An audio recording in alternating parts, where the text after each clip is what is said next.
Hello and welcome back to the Villa Filler podcast. I'm here as always with my good friend Dan Wiseman. Dan, Amadou Onana is a Villa player, and this has come out of nowhere almost. This has happened extremely fast. And I know we've signed so many players and we've done so many deals, and all of which absolutely buzzing with. This has caught me. It's caught me by surprise. This has, because I didn't expect us to go and find a Douglas Luiz replacement as quickly as we have and get one as high profile as we have with Onana right here, mate. This is arguably Premier League signing of the summer.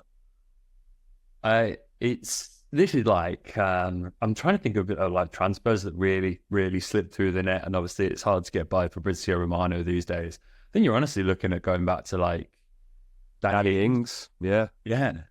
To like a player that like really caught everybody, but that got all the way through to announcement. That literally popped on the feed, and it was the club announcement that caught everyone by surprise. So that's like that just doesn't happen nowadays. This is as close as you're going to get, really, particularly with a deal for £50 million. Like, and as you say, mate, a Douglas Luiz replacement. And I like that the club has taken an approach of not trying to replace Douglas Luiz rather than replace the kind of hole that he's left in the squad. We've bought another centre midfielder, but I think it could be argued you'd be hard pressed to find a more different profile of centre midfielder. Amadou Onana's, he's real like great stature to him, really good running power. He's like a real kind of engine, box to box midfield that, when you start to imagine a midfield three of like Kamara, McGinn, Onana, that is so battle tested. That is, that is a real test for almost any midfield going. It's such a gnarly kind of gritted teeth midfield three that are going to get stuck in, that have physical presence, that can get themselves around the pitch. And you can kind of start to rotate pieces and make that midfield look so different by adding in a JJ or a Tielemans. Like it's a fantastic deal that just gives us so many options. The fact that he's only 22 years old as well has completely, I think I would definitely put him about 25, 26. And so for him to be 22, he's obviously just been at the Euros playing with Yuri, so he's got a teammate already that he'll know very well indeed. What a bit of business, mate. What a bit of business. Another nice little profit and sustainability transfer as well with Everton, our allies, whilst we navigate these murky and untreaded waters. But yeah, he's a totally different profile, which I think is the most interesting thing about this deal. To sort of quote Christian Perslow, to replace Douglas Luiz, we've taken his three best attributes. We've taken his passing, his strength, his skills, all that. In all the players we've gone and signed Ross Barkley, Enzo Berenencha, I'm butchering his name, I'm sorry, I'll know it by the time the season starts, and Amadou Onana. Now, on paper, I know everyone's talking about Ross Barkley as a six, right? And listen, he played as a sort of in a double pivot at Luton. Definitely a lot deeper than he did when he was last at Villa Park, where he was predominantly playing in the sort of 10 position. But we've sort of got the ball carrier, the sort of the technical ability, the attacking threat in Ross. Berenencha seems to be the more defensive of the three that we've signed, a bit more combative, not necessarily the tallest, but ranks really highly in regards to tackles, aerials, blocks, interceptions, all that. And Onana is kind of like the perfect mix of the two. And there's so many upsides to this deal, mate. His age, as you mentioned, 22 years old. This guy, he's played in 4 different countries at 22 years old. He's got Premier League experience, £50 million. We're talking about, like, I feel like, to contextualise this, we're obviously fresh off the Euros, aren't we, mate? And football obviously didn't come home, and it was all very sad and yada, yada, yada. Declan Rice, who, to be fair, I don't think had a bad tournament at all, and, long-time listeners of the Villa Filler podcast will know I've never particularly been very high on Declan Rice. He was a £100 million midfielder.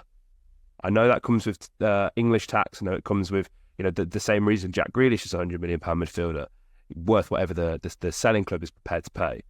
But we've got a player who, for half that value, whose ceiling, in my opinion, is way higher than a Declan Rice. It's hard to argue otherwise, mate. It certainly is. I think one thing, when we spoke about Douglas Luiz departing, the one thing that I was perhaps most concerned about was actually his output, was the goals. I was kind of saying that, we've actually got a midfielder who really sneakily has become kind of good value for double figures, at least in goal contributions, if not goals alone. And that was one of the things I was actually most concerned about because, Douglas Luiz, particularly in home games, dragged us through a lot of games last season. And if, even in games where it wasn't necessarily close and he scored, he was always felt like he was one of the first to get on the score sheet. He was a good set piece threat. Obviously, he was a penalty taker as well. And I'm not saying that that's a burden that we place on Amadou Onana's shoulders, but more that actually he is a very good midfielder that can get on the end of balls, that will arrive late into the box, that is a threat at the back post. And I like that, whilst we've definitely, you only have to look at, if you put these two players side by side, this is not a like-for-like replacement. But actually, in terms of output, I do think we've gone a long way to address that. It does feel like this is our first marquee signing of the summer. I don't think it will be the last. I think it will be more. But yeah, in a summer of really savvy moves by Villa, this does feel like another one. And I know that the stakes have been raised. I know this is 50 million. I know we're kind of talking in different spheres to, what we've done with someone like Barkley, for example, who, we got a real cut price fee. I know we're kind of talking in different, but I do think it's all relative. And to take from another Premier League rival, I know we're not necessarily been completing at the same kind of business end of the Premier League over recent years, but this isn't Everton selling to a City or United or an Arsenal, or this is them selling to a club which traditionally they have been competing on a level playing field with. And so I imagine there is, particularly amongst the fan base, a lot of Everton fans that are slightly begrudging to send him to Villa because, all it takes is a couple of good seasons of turning around for them. So, they hope that the new stadium will bring better fortunes for them and they can compete for European football again. There's got to be an element that stings. And I think you do have to kind of pay a premium for that. I really, really do. If you are kind of outside the traditional top six and you swoop to another, this club of a very different reputation, a very sizable reputation, to pluck one of their better, if not best players for 50 million quid in today's Premier League, I really do think you have to consider that good business. When I said the whole international package, 22 years old, good output. Yes, hard. I don't think anyone can grumble at that fee. No, absolutely, mate. Absolutely. I think, the main reason why I'm happy this signing's happened and, we've spent the money that we have is it feels like we're addressing a serious issue within the squad, which is defending set pieces. This guy's a monster in the air. He's absolutely huge. He's winning 2.24 aerials per 90, which puts him within the top 6 percentile of midfielders in the past year. He's making 3.06 tackles per 90. Again, ranks really highly in that regard. How often do we come on this podcast and we go, bloody hell, we can't defend set pieces? We finally, I think, to be fair, we lost a lot of that with Mings' injury and, there's valid reasons as to why we've conceded so many set piece goals.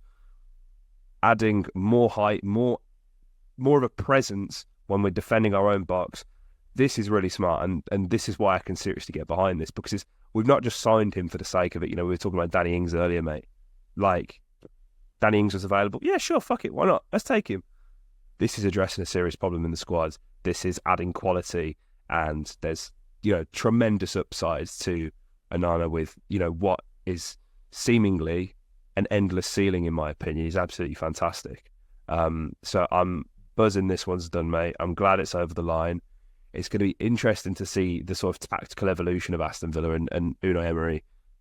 We've sort of seen two different iterations of Villa so far under Emery's tutelage, and it wouldn't surprise me to see us go in a completely different direction now with some of the profiles that we've added, mate, especially in that midfield. But it's exciting times all around, really, isn't it?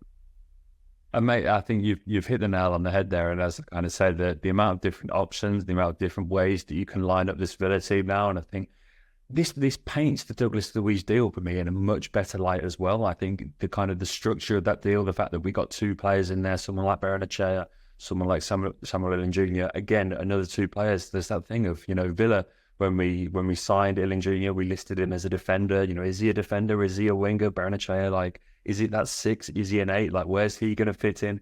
It just lots of different pieces that can play in different positions that can give Villa, as you say, different tactical outlooks depending on the stage, depending on the opponent. And I think Onana fits into that. And I think, yeah, when you consider the 2 players that we got out of that deal, the structure of that deal in terms of the finances, and then where we've put, you know, those funds towards in someone like Onana, I think it does make me feel a lot better about what, you know, was a deal that I think a lot of Villa fans questioned at the time. But I think with this signing, you're probably starting to see that by the time the window ends with the other pieces that we're going to add, I think we'll be slightly hotter on that than we were a couple of weeks ago.